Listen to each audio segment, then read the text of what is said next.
When I was growing up in the 60s and 70s, Ansel Adams was known by pretty much every American. You can see that partly with his portrait here on the cover of Time magazine.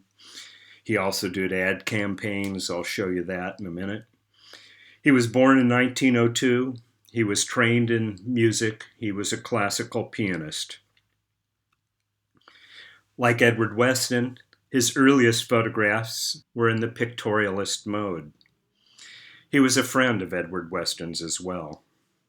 In the 1930s, he met Paul Strand in New Mexico. He went by Strand's studio and saw a number of Strand's 8x10 negatives hanging to dry, and he noticed that they were sharp focus.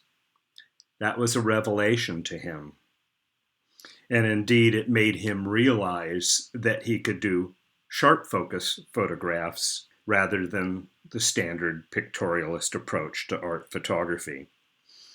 After meeting Strand, he became inspired to take up photography full time. His work was shown by Alfred Stieglitz in An American Place in 1936. Ansel Adams was an original member of the F-64 group. His work achieved popular appeal, perhaps one or two most popular photographers to the general public in the entire history of photography. At the time, he was creative photography's only millionaire. I say that when I show you this sort of tongue-in-cheek piece by Mike Mandel in the mid-1970s. When I was a student at the San Francisco Art Institute, I remember going to the camera stores in San Francisco, and at the counter of the camera store, there would be little packages selling for $1 of what sort of looked like baseball cards, but indeed they were photographer cards. Mike Mandel, then a Santa Cruz photographer, picked his, I think, 110 most favorite photographers, went around the country, made a portrait of them, in this case of Ansel Adams donning the garb of a baseball catcher. So that would be on one side. The other side, as you see on the right here, would be vital statistics, if you will, again, kind of parodying baseball cards, bats and throws, right, etc. But in this case, favorite camera, none, favorite developer, favorite photographer, those that work, favorite film, etc. He also gave the opportunity to each of the artists to write something quick or basic about their works. But again, it shows the impact of Ansel Adams. I mentioned that he did ad campaigns. He was a conservationist and a mountaineer.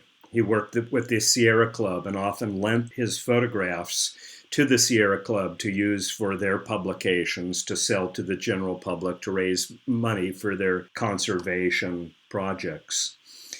I found this ad, Datsun, again, when I was growing up, before Nissan changed their name, they were called Datsun. They did an ad campaign back in the 70s, and you can read the slogan here, drive a Datsun, plant a tree. It was basically buy a Datsun, and Datsun would plant a tree with the Sierra Club, kind of forgetting the fact that the ecological damage in making a car far outstrips what one tree would do, but that's beside the point here. You can see another one of his photographs gracing the can of the Hills Brothers coffee. It was part of an ad campaign. It was capitalizing on the general public's interest in Ansel Adams' work to sell a product in this case. There's sort of a charming story about Imogen Cunningham, the next photographer that we'll look at. Imogen and Ansel were colleagues and both original members of the F-64 group. Imogen decided it would be cute on one of Ansel's birthdays that she took one of these coffee cans, filled it with dirt, and planted a marijuana plant in that and sent it to Ansel.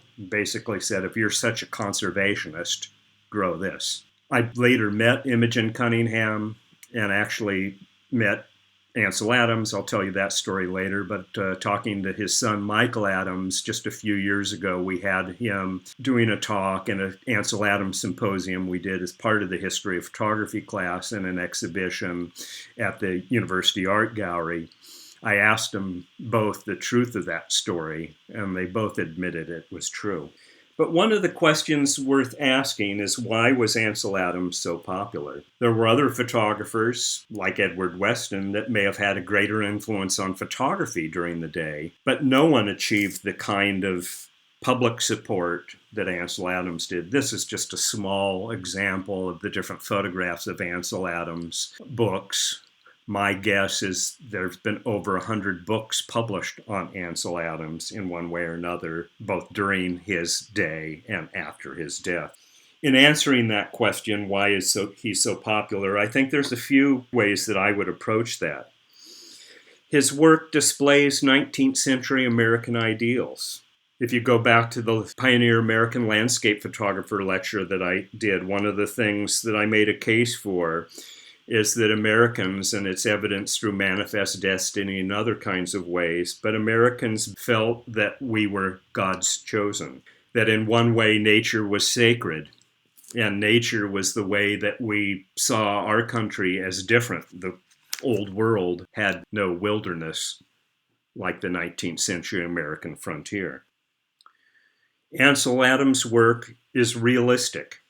Again, Americans liked realism, as evidenced by our interest in the daguerreotype over the calotype print. The daguerreotype, while being one of a kind, indeed was highly realistic. It was extremely detailed, where the calotype was not.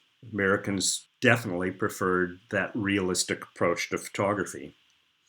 There's also a sense of the sublime in his work. And again, I kind of mentioned that as this idea that nature is in some way sacred, that nature is in some way tied to a deity, that nature is tied to God, and we're God's chosen people. There's a sense of national pride in the landscape. We see that in the making of national parks, but also that connection between God and the American people via its landscape. It's really a pantheistic idea, an idea that God is available and evident in all things. And we'll see that, and I'll make a case when I show the photographs for this connection between our religious beliefs and nature in Ansel Adams' photographs. We're generally interested in nature.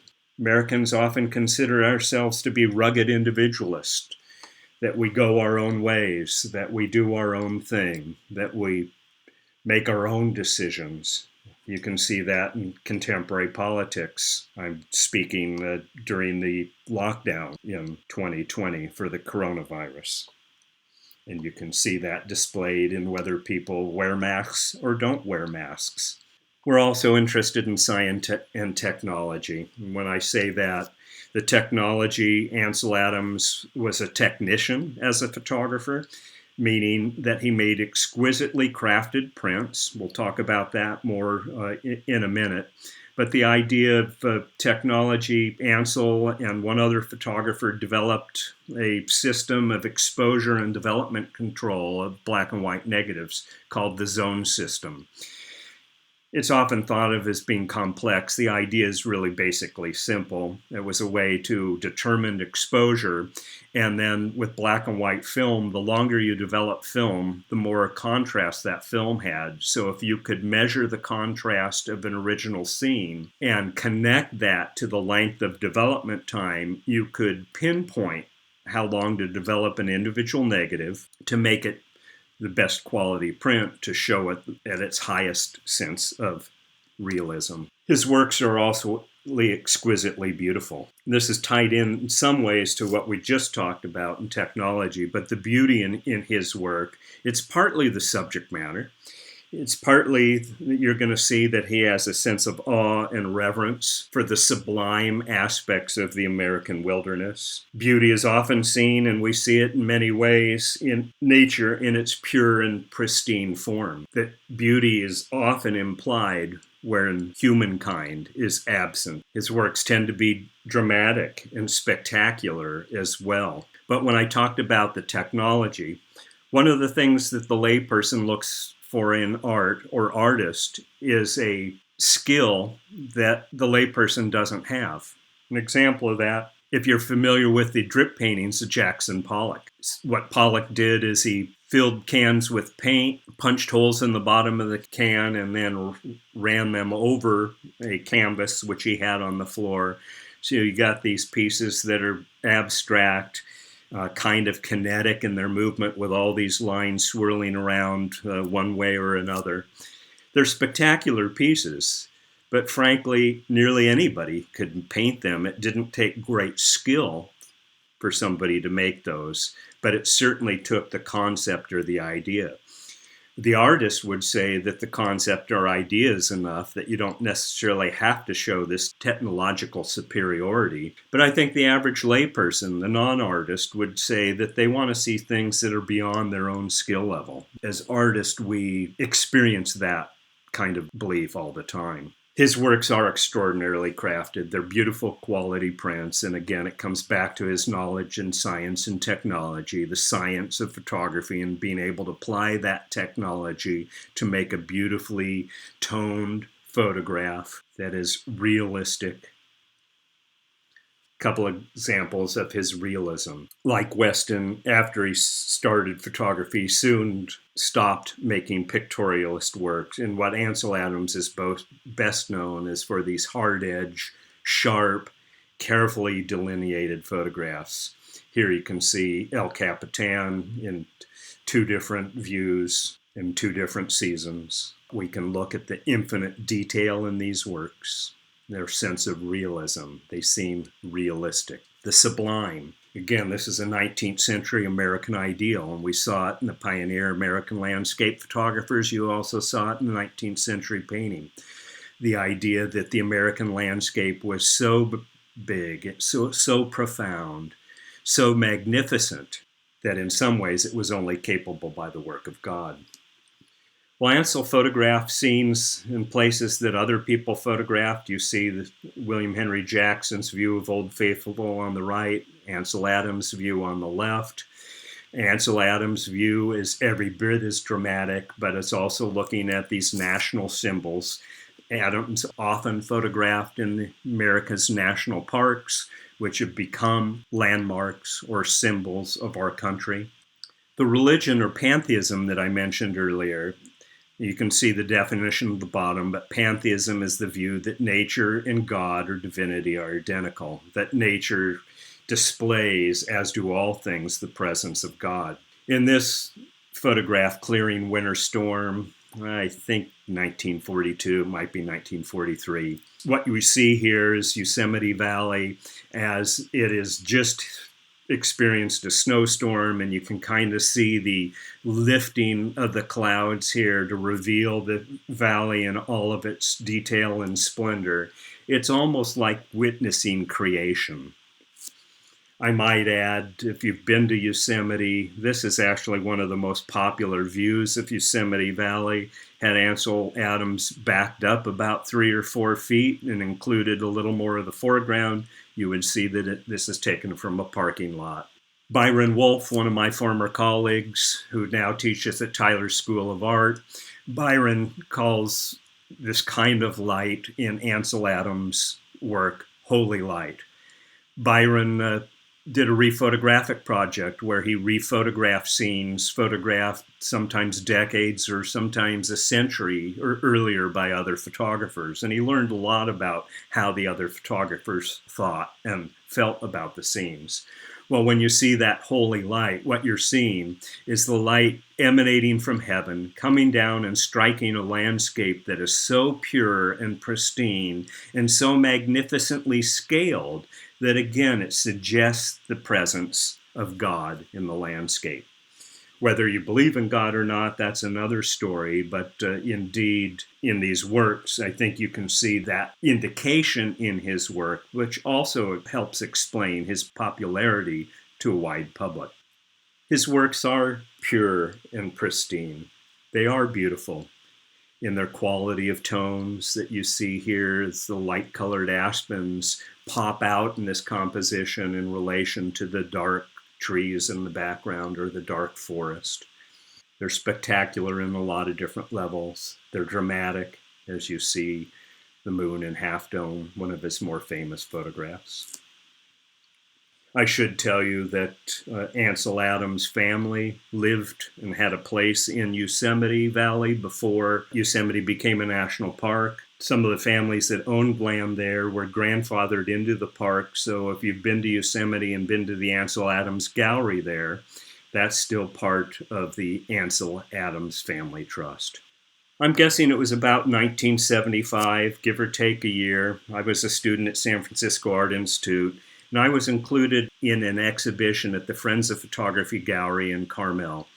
Ansel lived in Carmel, and he came to the opening of that exhibition. It was a great thrill to meet Ansel Adams. Came and talked to a number of the photographers in the show. There were about 10 of us, and he invited us all to his house after the reception.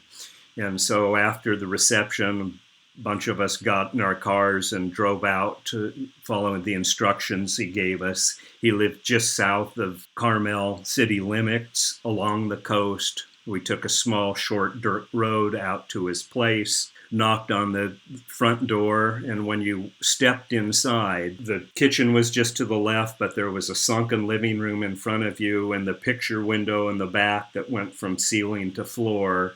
As you went back and looked, you looked basically straight down about 200 feet to the ocean below. It was a spectacular house, certainly a great place to live.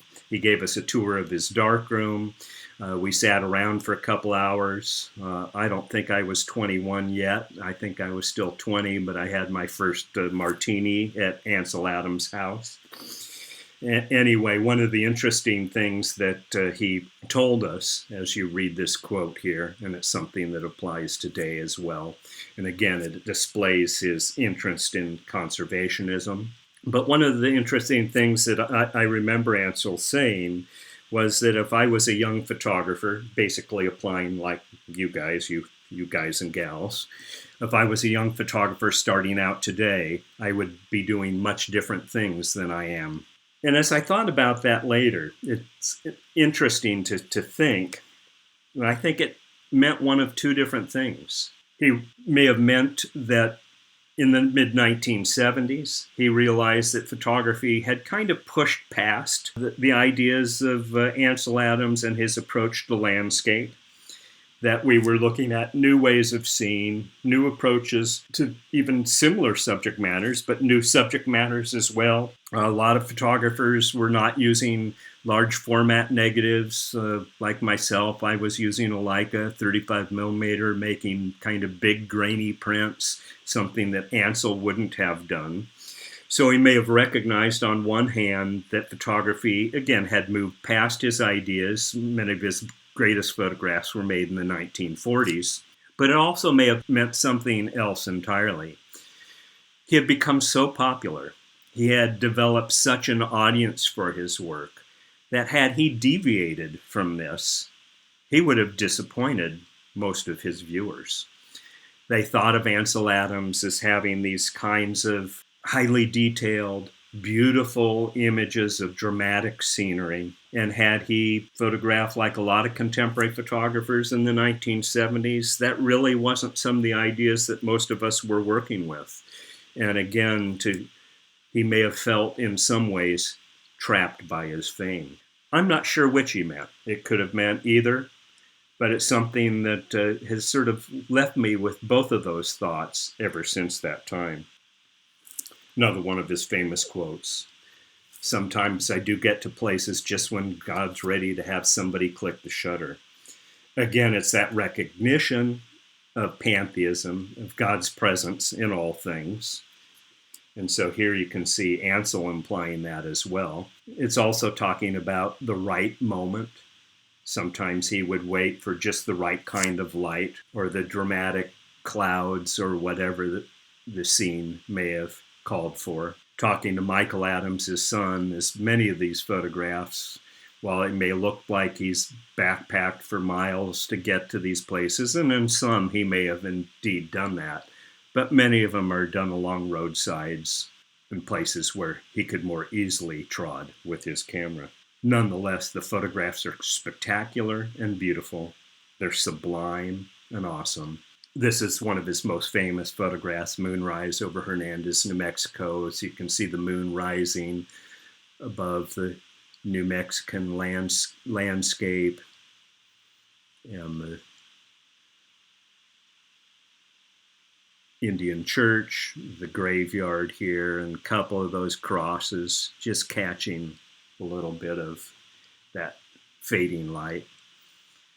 I used to live in New Mexico, went to grad school at the University of New Mexico, right by this place. There's now a John Deere tractor distributor in front of this, so now you could probably take the scene from the same vantage point, but you would be photographing through green tractors in the foreground. I talked about Ansel's work in terms of its technical prowess, is one of the great quotes. The negative is comparable to the composer's score, and the print is its performance. Each performance differs in subtle ways.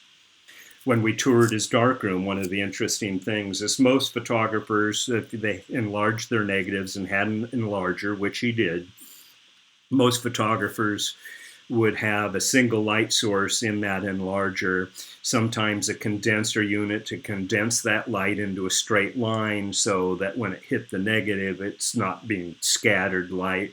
The condenser would give you a sharper image. But darken or lighten an area to give it more or less light, which is called burning and dodging. And most photographers would hold a piece of cardboard, so if I wanted to make this part of the print darker, I could cover up this with a piece of cardboard, hold it closer to the lens rather than the print. So any line you might see would be blurry rather than a sharp line of that division. But I could burn in this side, give it more time, which makes it darker.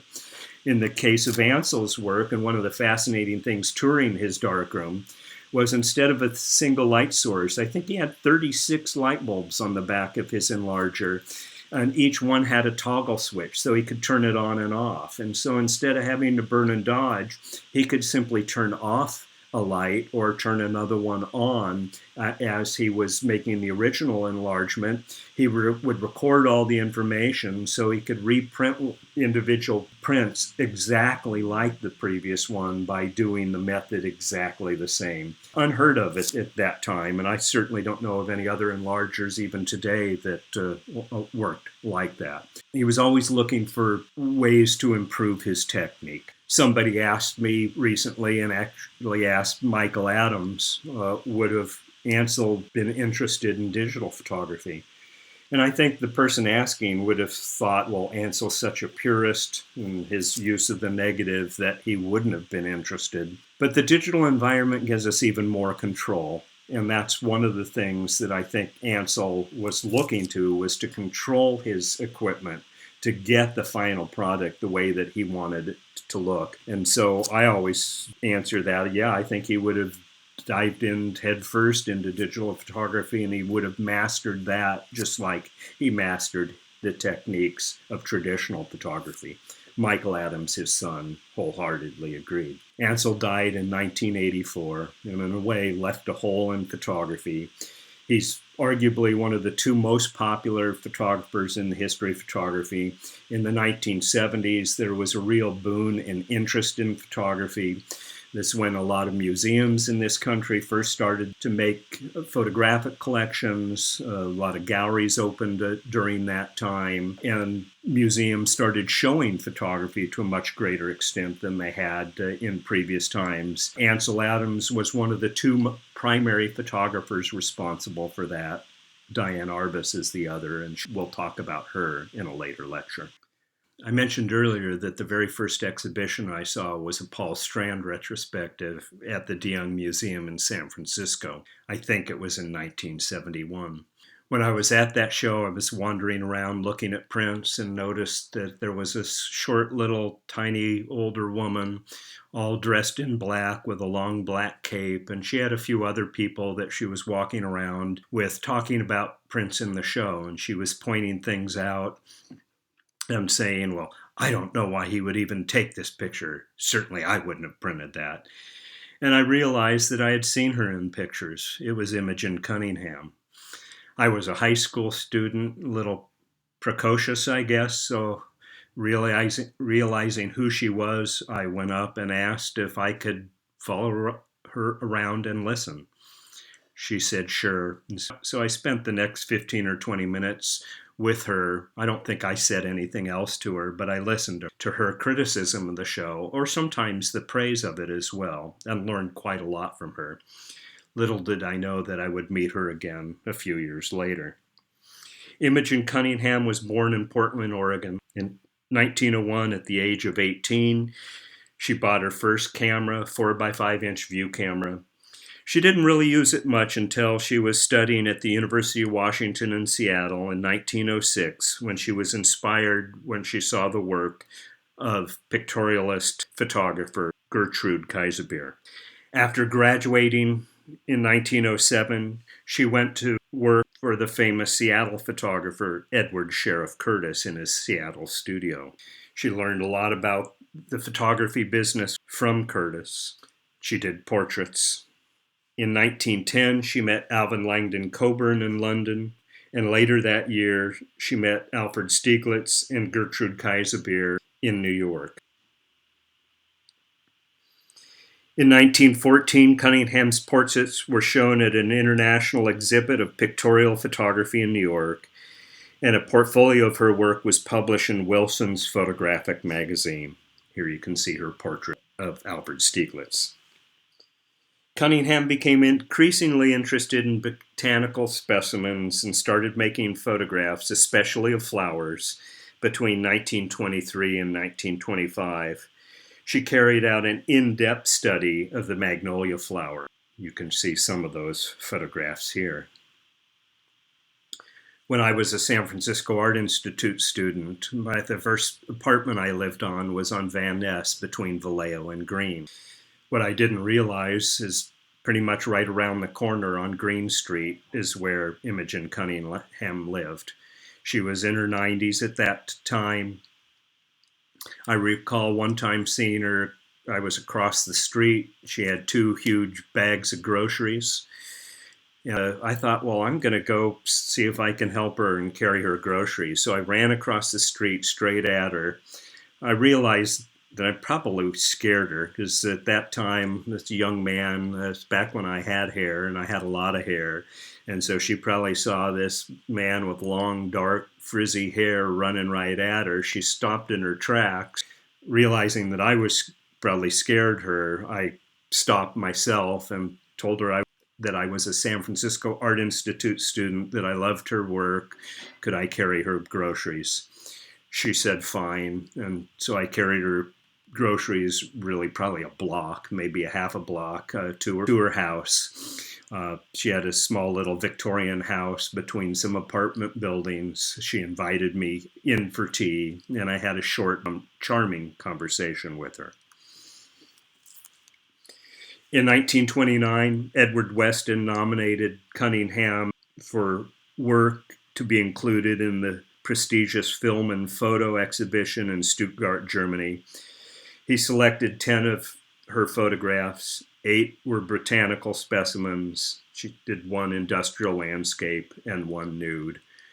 May have been triangles, which this piece here, one of her most famous photographs. She was employed by Vanity Fair. Cunningham, in 1932, became one of the founding members of the group F64, which aimed to define photography as an art form by a simple and direct presentation through purely photographic methods. Sadly, on June 24th, 1976, at the age of 93, she passed away. Manuel Alvarez Bravo, Mexico's most famous photographer, was born in 1902 and lived to the age of 100. He came from a family of artists and met several other prominent artists who encouraged his work. These included Tina Modotti and Diego Rivera. His grandfather was a photographer, and his father was a patron of the arts, including photography. Bravo's work was also known and championed by Edward Weston.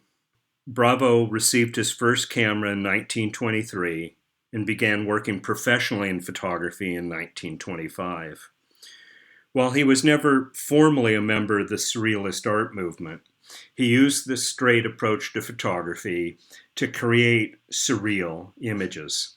You see that here, and you read the title, Absent Portrait, where the light coming in the window, striking the wall in the background, but having the dress draped over the chair like a figure who's absent seated there, and it created the portrait. Or in this piece, Unpleasant Portrait, where you can see the look of pain on the person's face. His work suggests dreams or fantasies, which is the centerpiece of surrealism, surrealism being art of the dream state. He often photographed inanimate objects in ways that gave them humanistic qualities. There's others at the time making similar work, Clarence John Laughlin in America, for example, but Bravo is a master at these kinds of photographs. They're both literal and literate, but they display mysteries and at times mythologies. He was a profound influence and figure in contemporary Mexican and Latin American photography, and is to this day. His work has been widely published all around the world. This photograph of a striking worker assassinated, I heard a number of years ago an interview with Manuel Alvarez Bravo, and he talked about this photograph in terms that we probably in contemporary America would find different. He talked about it in terms of beauty. What we see, I think, today is the gruesome quality of this image of a person who had been assassinated. You can see the blood flowing across the road here, and the corpse lying there. To contemporary eyes, this is a gruesome, unsettling image. To Bravo, he talked about it as beautiful.